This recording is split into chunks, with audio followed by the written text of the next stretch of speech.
ప్రభువైన యేసుక్రీస్తు శ్రేష్టమైన నామమును బట్టి प्रभु यीशु मसीह के श्रेष्ठ नाम से అందరికి వందనాలు. सबको जय मसीह की।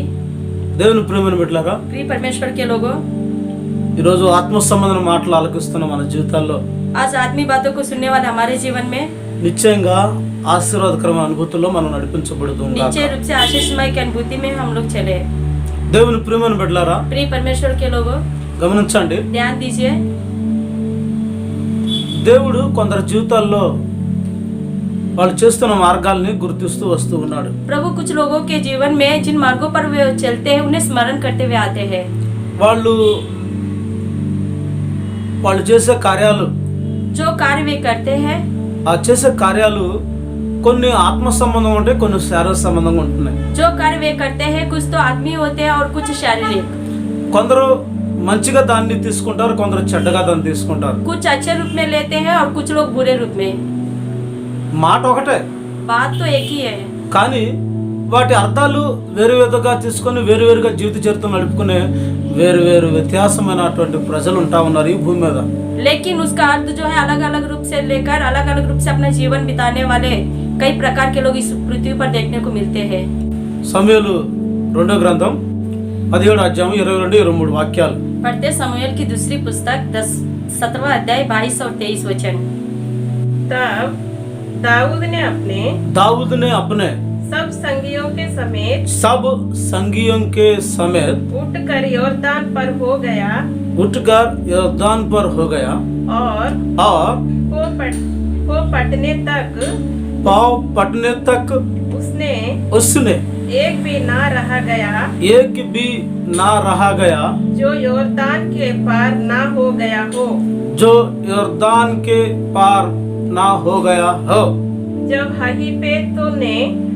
जब अहीतोपेल ने देखा कि मेरी सम्मति के अनुसार काम नहीं हुआ, तब उसने अपने गधे पर टाटी कसी और अपने नगर में जाकर अपने घर में गया और अपने घराने के विषय जो आज्ञा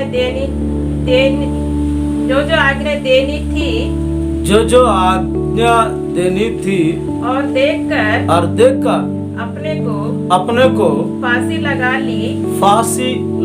ली और वो मर गया। అహీతోపెలు చెప్పిన మాటలో ఆలోచన జరగలేదు. అహీతోపెల్ ने जो बताया था उनके अनुसार नहीं हुआ। తాను చెప్పిన కుయుక్తిగల విధానాలు, తండ్రికి వ్యతిరేకం చేసిన కార్యాలు జరగలేదని చెప్పి वो जिस प्रकार बताया है और पिता के विरुद्ध जो बातें और जो कार्य करने की उन्होंने सोचा है वो सब नहीं हुआ करके ఈ అహీతోపెలు మనసులో ఒక నిర్ణయం తీసుకున్నాడు. अहीतोपेल ने अपने मन में एक निर्णय लिया। ఇక వెంటనే తన గాడిద గంత కట్టి और तुरंत वह अपने गधे पर काटी कसी తన సొంత ఊరికి వెళ్ళిపోయి और अपने खुद के नगर में जाकर ఇల్లు చక్కబెట్టుకొని अपने घर के विषय में जो आज्ञा देनी थी वह देकर ఎవరికి చెప్పాల్సిన వాళ్ళకి ఆ మాటలు చెప్పేసి जिनको जो बताना है वो सब बताकर పిల్లలకి అప్పచెప్పాల్సిన బాధ్యతలను అప్పచెప్పి बच्चों को जो जिम्मेदारी सौंपना था वो सौंप कर ఎక్కడ ఏ వస్తువులు, ఎక్కడ ఏ సంపత్తి ఉందో, ఎక్కడ ఏ పొలం ఉన్నదో, ఎక్కడ ఏ కాగితాలు ఉన్నాయో ఆ వివరాలన్నీ వాళ్ళకి అప్పగింతలు చేసేసి कहाँ कौन सा धन संपत्ति है, कहाँ जायदाद है, ये सारे विषय और सारी जिम्मेदारी अपने बच्चों को सौंप कर మొత్తానికి తన ఇల్లు చక్కబెట్టుకున్నట్లుగా మనం చూస్తూ ఉన్నాం. सब में अपने घराने के विषय में जो आज्ञा देनी थी वह दिया है करके बताया गया है। ఇల్లు చక్కబెట్టుకొని ఏం చేశాడు? अपने घर को जो आज्ञा देना था वो देकर क्या किया उन्होंने? పోయి ఉరు పోసుకొని చచ్చాడు. जाकर अपने आप को फांसी लगा ली। ఇల్లు చక్కబెట్టుకున్నాడు, घर को तो सुधारा है, చేసిన పని ఏంటి? और क्या किया? ఆత్మహత్య చేసుకున్నాడు. खुदकुशी किया।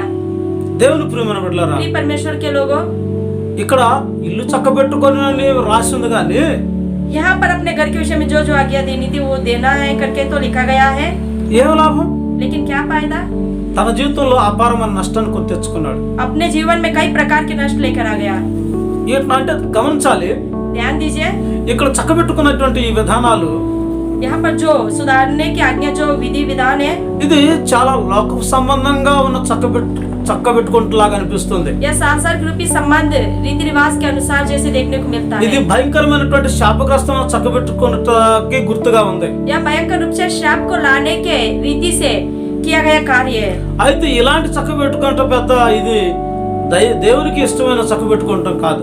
इस प्रकार सुधारने का जो रीति है ये परमेश्वर को पसंद नहीं है। చాలా మంది జీవితాల్లో కూడా कई लोगों के जीवन में ఇలాంటి శరీర సంబంధమైన చక్కబెట్టుల కోసమే ప్రయాసపడుతున్నారు. शारीरिक रूप से जो सुधार करना चाहिए, जो आज्ञा देना चाहिए, वो सब उस रीति से करते हुए देखने को मिलता है। ఎవరికి ఏమి ఇవ్వాలో వాళ్ళకి ఇచ్చేస్తారు. जिसको क्या देना है वो देते हैं। ఎవరితో మాట్లాడాలో వాళ్ళతో మాట్లాడతారు. जिनसे बात करना हो करते हैं। ఎవరిని పలకరించాలో వాళ్ళని పలకరిస్తారు. जिनसे पूछताछ करना हो वो पूछते हैं। ఎవరితో మాట్లాడాలో వాళ్ళతో మాట్లాడుతూ जिनसे ఉంటారు. बात करना हो बात करते हैं। అని జరుగుతాయి. सब तो होता है, కానీ लेकिन చివరికి తమ ప్రాణాలకు నష్టం తెచ్చుకుంటారు. अपने प्राणों की हानि उठाते हैं। ఇది ఇలాంటి చక్కబెట్టుకుంటా అనేది ఇది చాలా శాపగ్రస్తమైన అనుభూతి. इस प्रकार जो सुधारने या आज्ञा देने की रीति है, जो अपने आप को सुधारने का है, यह सब एक श्रापमय है। ఇది నిజంగా చక్కబెట్టుకునే తీరు కాదు. ఇది यह सही में सुधारने की रीति नहीं है। సాతాను చక్కబెట్టుకున్నట్టే అనిపించి వాళ్ళని అలా మోసం చేస్తూ వచ్చాడు. शैतान तो जो आज्ञा देनी थी सुधारने के निमित्त, शैतान एक तरह से देखा जाए तो ये धोखे की रीति है। వాడు చాలా భయంకరమైనటువంటి ఆలోచన విధానాలు కలిగి ఉంటారు. वो भयंकर रूप से विचार करते हैं। అయితే ఇలాంటి చక్కబెట్టుకుంటా దేవుడికి ఇష్టం లేదు. इस प्रकार जो आज्ञा देनी थी वह सुधारने के निमित्त ये परमेश्वर पसंद नहीं है। అయితే ఈ అహైతోపేలు ఏ కార్యం ఏ ఆలోచన జరగలేదని ఆయనకి బాధ కలిగిందంటే, तो अहीतोपेल कौन सा कार्य नहीं हुआ करके जिसके निमित्त ఇక్కడ वह दुखित हुआ है। దావీదు అబ్షాలోం మధ్య జరిగిన భయంకర సంఘర్షణ జరుగుతూ వచ్చింది. यहाँ पर दावीद और अब्शलोम के बीच भयंकर संघर्ष के रूप में बताया गया వీళ్ళు है। ఎవరో కాదు, తండ్రి కొడుకులే. यह कोई और नहीं, पिता और पुत्री है। అయితే తండ్రి బ్రతికి ఉండగానే తండ్రి సింహాసనానికి వ్యతిరేకంగా ఈ కుమారుడు లేచాడు. पिता के जिंदा रहते ही पिता के सिंहासन को प्राप्त करने के उद्देश्य से ही यह बेटा जो है उनके विरुद्ध खड़ा हुआ। అయితే ఈ అహైతోపెలు అనేవాడు తండ్రికి సహకరించాల్సింది పోయి తండ్రికి సింహాసనానికి వ్యతిరేకంగా లేచిన వాడితో చేతులు కలిపాడు. अहीतोपेल जो कि पिता के साथ रहना चाहिए था, लेकिन जो पिता के विरोधी है उन्हीं के साथ देने के लिए खड़ा हुआ। తండ్రిని హత్య చేయాలనుకున్నవాడు, తండ్రి రాజ్యాన్ని అనుకున్నవాడు కుమారుడికి సహకరించడానికి ఇతను ముందుకు వచ్చాడు. पिता को मारने के उद्देश्य से और पिता के राज्य को छीनने का जो उद्देश्य रखा उन्हीं का साथ देने के लिए यह बेटा खड़ा हुआ। ఎన్నెన్నో ఆలోచనలు ఇచ్చాడు. कई प्रकार के विचार तो दिया। ఆ ఆలోచనలన్నీ అన్నిటి ప్రకారంగా వాళ్ళు చేసినట్లయితే, अगर उन सारे विचारों के अनुसार वो करेंगे तो అలాగే వాళ్ళకి ఆ తండ్రికి వ్యతిరేకంగా లేచిన కుమారుడికి జయం దొరికేది. उसी प्रकार पिता के विरुद्ध खड़े हुए पुत्र को जय प्राप्त होता। అయితే దేవుడు మరొక వ్యక్తిని పంపించి ఆ ఆలోచనలు వ్యర్థం చేసేదానికని ఆ హూషి అనేటువంటి వ్యక్తిని పంపి ఆ ఆలోచనలన్నీ తారుమారు చేపించాడు. लेकिन प्रभु ने एक और व्यक्ति जो कि उषा है उनको भेजकर जो विचार उन्होंने किया था उन सबको वो व्यर्थ किया। అయితే ఈ అహీతోపెలు చెప్పిన ఆలోచనలు ఏమిటంటే, अहीतोपेल द्वारा जो विचार बताया गया है, అబ్షాలోముకి ఎన్నో కుటిలమైనటువంటి ఆలోచనలు ఇస్తా వచ్చాడు. अब्शलोम को कई प्रकार के कुटिल विचार देता गया। అబ్షాలోము వద్దకి చాలా మంది ప్రజల్ని కొడగట్టాడు. अब्शलोम के पास बहुत सारे लोगों को इकट्ठा किया। ఈ అహీతోపెలు అనే వ్యక్తి अहीतोपेल नामक व्यक्ति ఈ అబ్షాలోముకి పూర్తి సహకారం అందిస్తూ వచ్చాడు. अब्शलोम को पूर्ण रूप से अपनी सहायता देता आ रहा था। చాలా కుట్రగా యోచన చేసి ప్రజలను కొడబెడతా వచ్చాడు. ఈ కుట్ర బలం ఇంకా బలంగా మార్చబడింది. कई प्रकार के विचारों से वो उनका साथ देता गया। అదే విధంగా ఈ అహీతోపెలు చేసిన ఆలోచనలో उसी प्रकार अहीतोपेल जो विचार किया, తన ఇంటికి దావీదు తండ్రి ఇంటికి కావలి ఉన్న ఉపపత్నుల్ని వెళ్ళి వాళ్ళ మధ్యలో తన పడకను వేసి వాళ్ళతో పాపం చేసేదానికి ప్రేరేపిస్తూ ఉంటాడు. अहीतोपेल जो उनके पिता के उपपत्नी जो दासिया थी उनके साथ जाकर वो पाप करने के निमित्त वो यह कार्य करने लगा। అయితే రాజమందిరంలో ఆ ఉపపత్నులు ఉన్నటువంటి ఆ యొక్క నగరంలో ఇతను టెస్ట్ వేసుకుని అక్కడ ఉంటాడు. तो राज भवन में उनकी दासिया जहाँ पर रहती थी वहाँ उनके साथ रहने के लिए यह गया। ఈ అబ్షాలోము అక్కడ ఉండమని చెప్తాడు. अबशालोम वहाँ पर रहने के लिए बोलता है। ఎప్పుడైతే ఆ తండ్రి ఉపమతులతో ఇతను కుమారుడు పాపం చేశాడో जब पिता के रखेलों के साथ बेटे ने पाप किया, ఆ తండ్రికి మనసు ఇరిగిపోద్ది. पिता उसके विरुद्ध पिता का मन टूट जाता है। ఇంకా ఆ స్థలానికి వెళ్ళేదానికి ఇష్టపడ్డాం. उस स्थान पे पिता जाने के मन नहीं ఇంకా करता। అక్కడున్న ప్రజలందరూ తన వైపు మలుచుకోవచ్చు. वहाँ पर रहने वाले सारे प्रजा को ये अपने पक्ष में कर सकता है। ఇట్లా చాలా క్విక్గా ఆలోచన చెప్పాడు ఈ అహితోపెలు. इस प्रकार बहुत ही षड्यंत्र रूपी विचार बताया है अहीतोपेल ने। ఆ వాళ్ళుండే మేడ మీద చక్క గుడారం వేసి ఇశ్రాయేలందరూ కనబడేటట్లుగా ఆ ఉపపత్తుల్ని పతనం చేస్తా వచ్చాడు. जहाँ पर वे रहते हैं उस भवन के छत पर एक तंबू खड़ा किया और वहाँ पर रहने के लिए అహితోపెలు చెప్పాడు. अहीतोपेल बताता है। అయితే ఈ ఆలోచనలన్నీ చాలా దుష్టకరమైన ఆలోచనలు. या जो पूरे विचार है वो दुष्टमय होता है। కుమారుడిగా అతను చేయవలసిన పనులు కాదు ఇవి. बेटे के रूप में यह कार्य उसके करने के लिए नहीं था। తండ్రి మీద ఏదైనా విరోధం ఉంటే ఆ విరోధాన్ని వేరే విధంగా తీర్చుకోవాలి, కానీ ఇట్లా తండ్రి ఉపపత్తులను పాడు చేసి వాళ్ళతో ఈ దుర్వ్యవహారం అనేది చేయకూడదు. अगर बेटे के विरुद्ध कोई गुस्सा या नाराज होता है तो दूसरे तरीके से उसे बुरा करना चाहिए, लेकिन पिता के रखेलियों के साथ विरुद्ध पाप करके इस प्रकार का कार्य उसे नहीं करना चाहिए था। ఈ విధమైన దుష్కర్మమైన పనులు ఈ యొక్క కుమారుడు అబ్షాలోము ద్వారా జరిగినట్టు చూస్తూ ఉన్నాం. इस प्रकार दुष्कर्म रूपी कार्य बेटे अहीतोपेल के द्वारा किया हुआ हम लोग देखते हैं। ఇంకా తన ఏం ఆలోచన చేస్తుంటాడంటే, और उन्होंने और क्या विचार किया है? దావీదు చాలా అలసట నుండి బలహీనంగా ఉన్నప్పుడు दावीद बहुत ही थक कर निर्बल रहता है। నేను అతని మీద వెళ్ళి పడిపోతాను, मैं जाकर उसको पकड़ूंगा। అప్పుడు బెదిరిపోయినటువంటి తన దగ్గర ఉన్న సైనికులందరూ అతను చల్లా చెదిరిపోయి పారిపోతారు. तब उनके साथ जो सेना है वो डर कर भाग जाएंगे। రాజు ఒక్కడే దొరికిపోతాడు చేతులారా. राजा अकेला ही मिलेगा। అప్పుడు ఆ రాజును మీద పడి మేము చంపేస్తాను, तब उस राजा के ऊपर गिरकर उसे हम मार डालेंगे। ప్రజలందరూ నీ తట్టు తిరుగుతారు पूरी प्रजा आपके पक्ष में होंगे। అని ఇట్లా చాలా యుక్తికరమైనటువంటి ఆలోచనలు అతను చెప్తా వచ్చాడు. इस प्रकार बहुत सारे दुष्मय विचार उन्हें बताता है। నీ వెతుకుతున్న మనిషిని నేను పట్టుకొనగా జనులందరూ వచ్చి నీతో సమాధాన పడుదురు. जिस व्यक्ति को आप ढूंढ रहे हैं, अगर उसे मैं पकड़ूंगा तो पूरी प्रजा आकर आपके साथ सम्मति करेंगे। నీ చిత్తమైతే 12,000 మందిని ఏర్పరచుకొని ఈ రాత్రి దావీదును తరిమి పట్టుకుందామని అహీతోపెలు అబ్షాలోముతో చెప్పేశాడు. अगर आपकी इच्छा हो तो 12,000 लोगों को मैं लेकर आज रात्रि को दाऊद को पकड़ूंगा करके अहीतोपेल ने बताया। ఈ విధంగా తండ్రికి తండ్రిని చంపడానికి భయంకరమైన ఆలోచన చేసిన వ్యక్తి ఈ యొక్క అహీతోపెలు. इस प्रकार पूर्ण रूप से पिता को मारने का जो षड्यंत्र रचा गया बेटा है वो है अहीतोपेल। ఈ అహీతోపెలు అనేటువంటి వ్యక్తి यह अहीतोपेल नामक व्यक्ति భయంకర దురాలోచన చేశాడు. भयंकर रूप से षड्यंत्र किया था। ఈ అబ్షాలోము పక్షముగా ఉండి अबशालोम के पक्ष में रहकर తన సొంత తండ్రికే విరోధంగా చేపించడానికి శతప్రయత్నాలు చేశాడు. अपने खुद के पिता के विरोध में यह कार्य करने का प्रयास किया। దేవుని ప్రియమైన బిడ్డలారా, प्रिय परमेश्वर के लोगों, ఈ రోజు గమనించండి, आज ध्यान दीजिए, అది ఎలాంటి తండ్రి అయినప్పటికీ वो चाहे कैसा भी हो पिता, ఈ రోజు తండ్రి బ్రతికుండగానే తండ్రి సింహాసనాన్ని చేజించుకోవడం అనేది చాలా మహాపాపం అని. आज के दिन पिता जब जीवित रहता है तो उनके जीवित रहते ही उनके सिंहासन को प्राप्त करने का जो उद्देश्य रखा जाता है वो తండ్రి बहुत ही पाप है। అధికారాన్ని తొలగించేసి తండ్రి మీద హత్య చేసి కుట్రలు చేయడం చాలా మహాపాపం. पिता के अधिकार को हटाकर उन्हें मारवा डालना और षड्यंत्र रचना यह भी बहुत बड़ा पाप है। ఇది చాలా భయంకరమైన ప్రకృతి సిద్ధాంతానికి వ్యతిరేకమైన ఆలోచనలు. ये बहुत ही भयंकर और प्रकृति के विरुद्ध करने वाला विचार और षड्यंत्र है। ఎవరైనా తల్లిదండ్రులను దూషిస్తే వాళ్ళకి భయంకరమైన మరణాలు ఉంటాయి. अगर कोई माता पिता का विरोध करते हैं तो उन्हें भयंकर रूप से मृत्यु प्राप्त होगा। మోషే ధర్మశాస్త్ర ప్రకారంగా దేవుడిచ్చిన 10 ఆజ్ఞల్లో కూడా తల్లిని తండ్రిని సన్మానించడం అప్పుడు నీకు దీర్ఘాయుష్యం గురించబడుతుందని చెప్పబడుతున్నది. मूसा के द्वारा दी हुई व्यवस्था में भी जिसमें 10 आज्ञाएं हैं, वहाँ पर भी माता पिता का सम्मान कर तब तुम दीर्घायु होकर जीवोगे करके लिखा गया है। ఎవరైతే తండ్రికి వ్యతిరేకంగా లేస్తారో వాళ్ళ దీపం కారు చీకటిలో ఆరిపోతుందని వ్రాయబడి ఉంది. जो कोई पिता के विरुद्ध में उठेगा उनका दीपक भी अंधियारे में खो जाएगा करके लिखा गया है। ఆరిపోతుంది, वो बुझ जाएगा, వాళ్ళ చరిత్రలో తారుమారైపోతాయి, उनका चरित्र भी खत्म हो जाएगा, వాళ్ళకి దీర్ఘాయువు అనేది ఉండదు.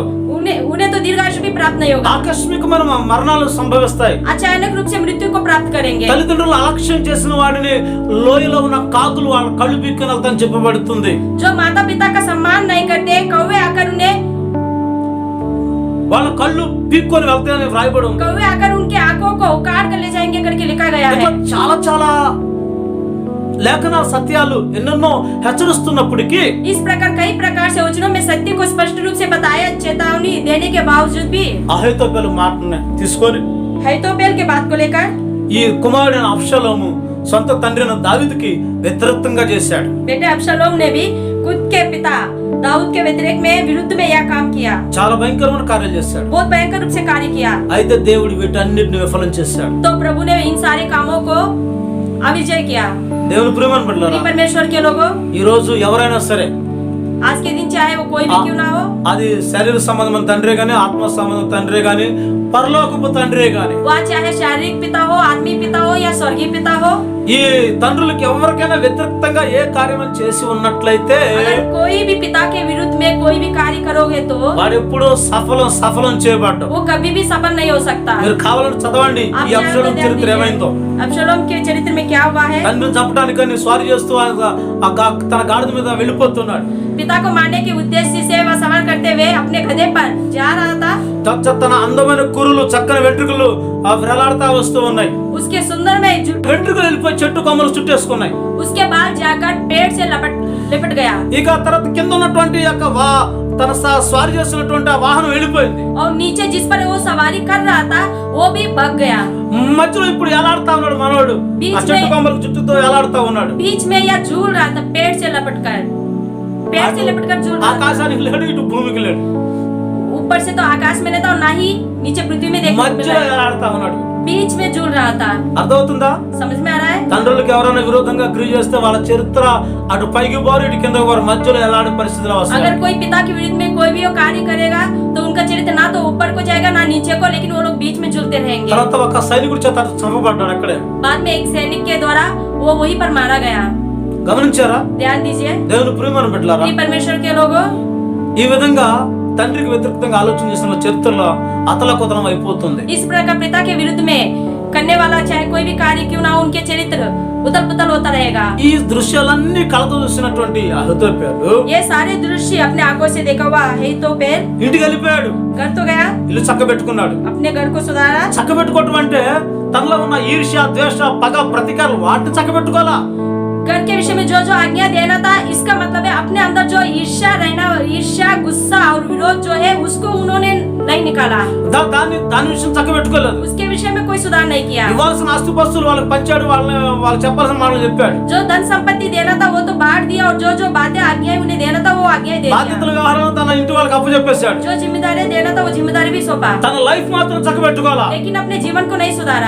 ఇల్లు చక్కబెట్టుకోవడం అంటే తనలు పెట్టుకోవడం ఏదో భౌతికమైన విషయాలు చక్కబెడతా వచ్చాడు. भौतिक रूप से जो कार्य भौतिक और बाहरी रूप में वो कार्यों को तो उन्होंने किया, लेकिन अंदरूनी रूप से जो कार्य తన करना था, ఆంతరంగ జీవితం, రహస్య జీవితం, వ్యక్తిగత జీవితం మాత్రం ఏ మాత్రం సరి చేయబడలేదు. अपने व्यक्तिगत जीवन को किसी भी प्रकार से उन्होंने नहीं सुधारा. ఇలాంటి చక్కబెడతానో దేవుడికి ఇష్టం లేదు. इस प्रकार का सुधार जो है वो प्रभु को पसंद नहीं है. సైతాన్ గమనిస్తూ ఉంటాడు. शैतान ध्यान देता है. ఇట్లా భూ సంబంధం వాటిని చక్కబెట్టుకుని ఆత్మ జీవితాన్ని దేవుని దూరంగా ఉంచిన వారిని వాళ్ళ జీవితాల్ని దుష్టుడు దోచుకుంటాడు. भू संबंधी सुधार करके आत्मी संबंधी सुधार ना करेगा तो उनके जीवन को दुष्ट आकर उनके जीवन पर कब्जा जमाएगा. అలా దోచుకొని ఉరి వేసుకొని చనిపోయినని లేఖనాలు స్పష్టం చేస్తూ इस ఉన్నాయి. प्रकार कब्जा कर फांसी लगाकर मर गया करके वचन के द्वारा बताया जा रहा है. ఇలాంటి వాటిలో దేవుడికి ఇష్టం లేదు. इस प्रकार का जो सुधार है वो प्रभु की इच्छा नहीं అది है. దేవుని ప్రియమైన బిడ్డలారా, परमेश्वर के लोगों, ఈ రోజు చక్కబాటు అని చెప్పుకునే వారి జీవితంలో మీరు ఏమి భౌతిక విషయాలు చక్కబెట్టుకున్నారా, మీ ఆత్మ సంబంధ జీవితాన్ని చక్కబెట్టుకున్నారా, మీ వ్యక్తిగత జీవితాలు చక్కబెట్టుకున్నారా? आज के दिन में सुधारना करके बताए जाने वाले आपके जीवन में तो क्या भौतिक रूप से आप भौतिक रूप से सुधार कर रहे हो या आत्मिक रूप से सुधार कर रहे हो या व्यक्तिगत रूप से सुधार ఇల్లు कर रहे हो? చక్కబెట్టుకోవడం అంటే घर को सुधारना है तो కేవలం భౌతికమైన విషయాల గురించి ఆలోచించి వాటిని సరి చేసుకోవడం కాదు, भौतिक रूप से विचार करके उन्हें सही करना नहीं है, ఆత్మీయ జీవితాన్ని కూడా చక్కబెట్టుకోవాలి, आत्मीय रूप से भी सही करना है। వారు చేసే కార్యాలు మార్పు చేసుకోవాలి, जो कार्य वो कर रहे हैं उन्हें बदलाव लाना వారు है, చేసే దుష్ట యోచనలను విడిచిపెట్టాలి, और जो दुष्ट कार्य करते हैं उन्हें भी छोड़ना है, దేవునికి ప్రియమైన మార్గం నడవాలి। परमेश्वर के प्रिय मार्गों पर चलना है। అలాంటి చక్కబాటు ద్వారా నీకు ఏదైనా ప్రయోజనం ఉంటుంది। इस प्रकार के अगर आप अपने जीवन में सुधार लाओगे तो इसके द्वारा आपके जीवन में प्रयोजन होगा। వ్యర్థమైన చక్కబాటు చేసుకున్నావా ఏమాత్రం ప్రయోజనం ఉండదు। व्यर्थ में सुधार करोगे तो इससे कोई प्रयोजन नहीं होगा। ఇలాంటి వ్యర్థమైన చక్కబాట్లు ప్రక్కన పెట్టేసి इस प्रकार जो व्यर्थ में आए हैं वो सब आप एक अलग से रखें। శ్రేష్టమైన చక్కబాటును దగ్గర చేర్చబడి श्रेष्ठ में आज्ञाओं के नजदीक हो जाओ, లేకుంటే దాని పర్యావస్థానం తప్పనిసరిగా జీవితంలో తీరవలసిందే। नहीं तो उसका दुष्परिणाम में आप अपने जीवन में नीचे रूप से अनुभव करोगे। భౌతిక విషయాలు చక్కబెట్టుకొని నీ జీవితం చక్కబెట్టుకోకపోతే भौतिक रूप से आप जो सुधार या सही कर रहे हो उनको सुधार के अगर आप अपने जीवन को नहीं सुधारोगे तो నీ ఆత్మకు నష్టం తెచ్చిపెట్టిన వాడవుతావు।